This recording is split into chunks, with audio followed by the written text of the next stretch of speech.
Ever seen something at a wedding that made you think seriously? About 30 years ago I was the plus one on a wedding invitation. The guests were all seated in church, the couple were at the altar and the minister was working his way through the ceremony. At the point where he said if any person present knows of any legal impediment why this couple should not be married, speak now or forever hold your peace, the bride spoke up. She asked the minister if she could address the congregation. He replied that as was unusual but she had every right.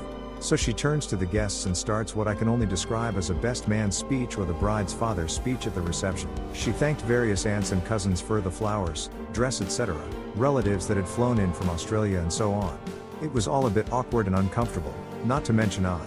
Finally she turned to her chief bridesmaid and groom and said, lastly I would like to thank my chief bridesmaid and groom, both of whom smiled, for sleeping together last weekend after his stag night and my hen night.